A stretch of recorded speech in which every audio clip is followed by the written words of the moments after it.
This chair has like no back to it. Hey, what's up guys? So about 7 months ago, I decided to start growing a beard. And originally what it was meant to do was to present myself to the world. To present myself unedited, unfiltered, the real me, without any sort of self-editing or manipulation, I guess, of my face. And I think as time went on, the motivation behind it began to sort of morph and change into something totally different. As I started growing it, I started to get a lot of compliments, and because I live in a college town and people really like hipsters and craft beer and stuff like that. So naturally, the beard went along with the territory of that. And as time went on, I started to hide behind the beard as a way to mask my insecurities. Because, beards throughout time have always been seen to be manly and courageous and, symbolizing strength. And as someone who was bullied for a lot of their life because of their lack of masculine or manly qualities, the beard sort of became a shelter I could hide behind, where it's like, look, of course I'm manly, of course I'm tough and have strength, and I have these masculine qualities because look at my beard, of course. And I think in a lot of people's minds, including my own especially, it really worked. Not saying that the beard was all bad, because I grew a lot of self-confidence, and it's something I'd never done before, and I'm proud of what I've grown. Actually, I don't know how I can be proud of it, because I didn't really do anything to grow it. As time went on, it started to become a mask that I hid behind, to mask my insecurities and what I didn't like about myself.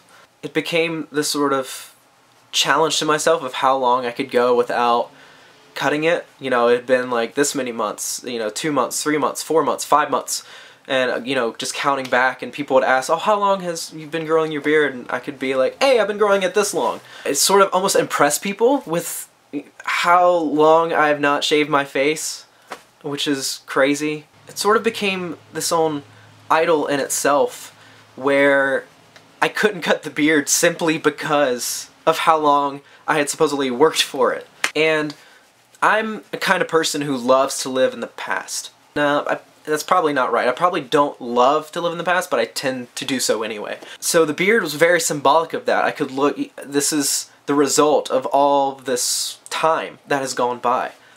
And if I'm honest, this semester, these past few months have been some of the hardest months of my life.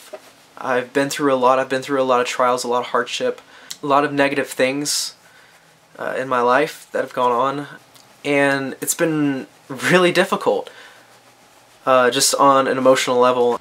I'm at this point in my life where I'm about to take the next step, and I don't really know where that is. And this season of my life really is, for me, a huge change. It's really a transitional time in my life where I don't really know where I'm going or what exactly I'm gonna do, and I'm terrified of it and really excited by it at the same time. So I understand that it would probably be a lot more inspirational, a lot more powerful in this sort of changing of the seasons to do something drastic that is symbolic of that change in this season of my life. And I thought about it, but one, I'm not shaving my face, because you don't want to see me clean shaven. I haven't seen me clean shaven since I was about 18. I don't think anyone wants to see that. 2, I know a lot of people who can't grow beards, and I can, so I'm going to use God's gift that He gave me in order to display it to the world. That was so cocky. And 3, I think it's really easy for us as people to live in extremes, to live in polarizing categories. Either full beard on one end or clean shaven on the other end. And similarly, I think when a lot of us go through really traumatic or negative experiences in life, it's really easy for us to just forget about them or to try to distract ourselves with other things in life and to try to erase those bad things that happened. Maybe some of us are in the other camps, but some of us don't let go of our experiences, don't try to forget them, and some of us try to hold on to our experiences really closely, and they come to define who we are, and we define ourselves by what's happened to us in the past, whether it's positive or negative. And I think both of those polarities are really unhealthy. We don't need to forget about the past because it happened. It's there. It's something negative that has happened to us. We can't change that. We can't affect that. We can't run away from it. On the other hand, We can't hold these things so closely to our chests and think that it's not going to negatively affect us in some way. Often what happens is we let these bad experiences in our life define who we are. What if we did the opposite? What if we defined our experiences instead of letting them define us? What if we take all the crap that's happened in our life and look at it and be like, here, it happened, but these things don't define me. I'm not running away from it, but they don't define who I am as a person.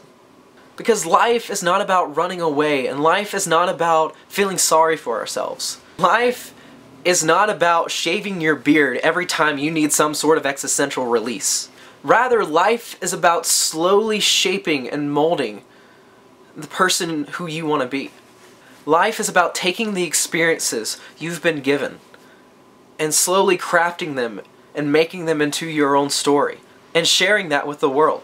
So in my life, instead of trying to forget the past and trying to forget the past few months, I'm going to take what has happened to me and shape it and try to form it. Form all the crap. Form all of that negative energy, that negative force in my life, and try to make it into something beautiful. To live my life with open hands and open palms, ready to start sculpting away at these negative things. So maybe you're like me, and it's very easy to live in the past. But let's stop running, and let's stop holding these things so tightly. Rather, let's start shaping, let's start sculpting. Maybe then we can start to see the person who we want to be.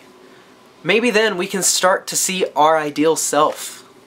And in a very real way, I'm going to start right now by trimming this beard. I took a flight from sorrow. She just wanted to hold my hand. I told her I'd be back tomorrow, but I never came back again. See, I thought she would hurt me, steal my heart in the dead of night. But really she just wanted to walk with me back into the light. It's time to come back home, make right what I've made wrong. And it's time to carry on and live again.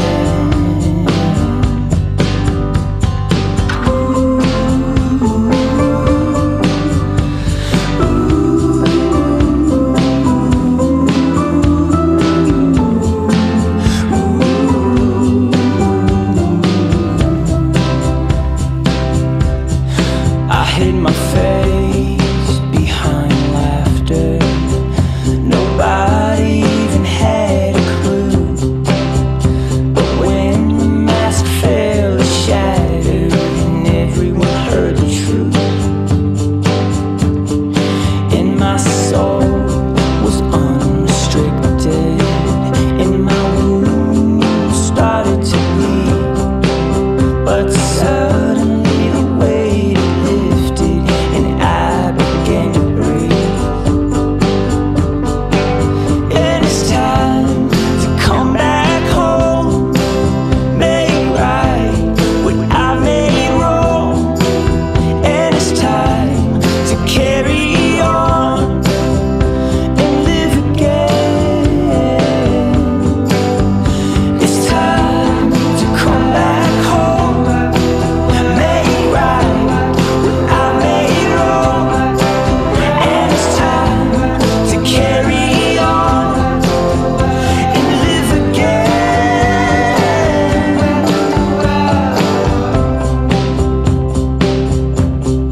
I took a flight from sorrow. She just wanted to hold my hand.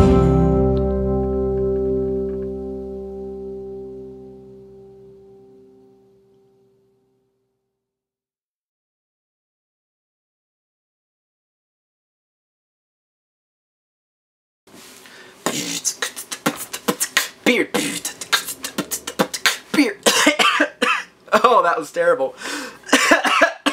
By the way, it is snowing!